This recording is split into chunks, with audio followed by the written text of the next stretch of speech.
Jai Hind, sir. Today's my topic is status of a woman in India. I include introduction, historical background, positive aspects, challenges, and conclusion. Introduction. The status of a woman in India is dynamic as long as its history. Women's plays an crucial role for nation building. It plays an important role in all the aspects such as political, economical, and social. Now we talk about the historical background. In the Asian history, the women are treated as an equal. They have an equal right to perform their practices. In the Vedic period, women are performing the ritual as a ritual practice and the yajanas. There is no discrimination on the basis of the sex. Now we talk about the medieval period. The status of a woman was declined as day by day. They practices some traditions like sati system and parda system. Now we talk about the modern period. Indian Constitution guaranteed that no discrimination on the basis of caste, creed, and gender. They all are treated as an equally.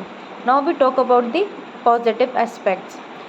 Now women are participating in the all aspects in the defense, railway, parliament, etc. There are the 33% of our seats are reserved in the parliament and as well as in the state legislature.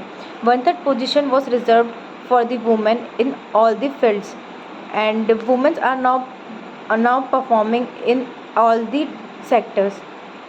Now we talk about the education. Now women are also get more education, and they have an according right to free and compulsory education act 2024.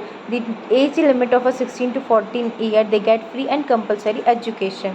And the POSCO Act, that was for the abusement of the children. And Protection of a Dowry Act 1961 and Protection of a Woman Act was also implemented. Now, on the basis of their abusement, some laws and reforms and policies are made on the basis of on the demands of the time.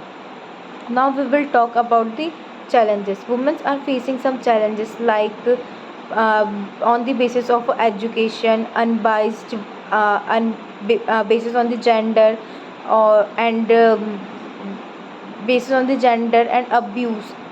They are not getting the education. In the rural area, they are not able to access easily the education. They are not awareing about the society. They are not awareing about the current scenarios. Now we talk about the facts.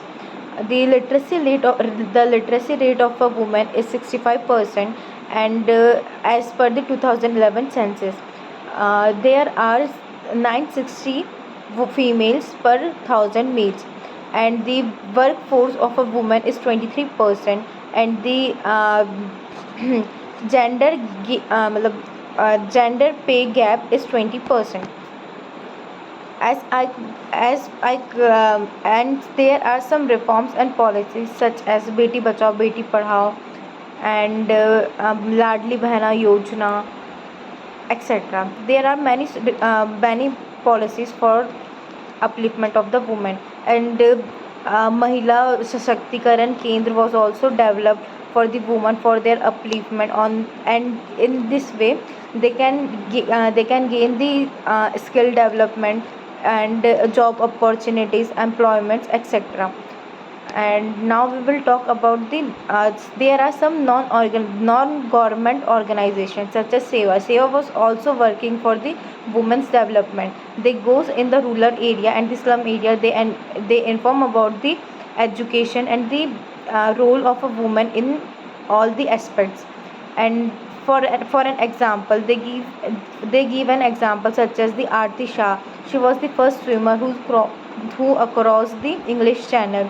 And another example, we have PV Sindhu, Mary Kom, and we have a Prime Minister Indira Gandhi, and many more example we can see. Now I conclude my topic as women plays a crucial role in the all aspects, and now for their upliftment there are many laws and policies are formed.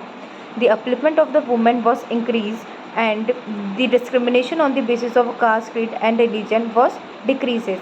They make some more policies and reforms for removal of their discrimination, and now women are also active and participating in the workplace, and they also get the job opportunities. Thank you, sir.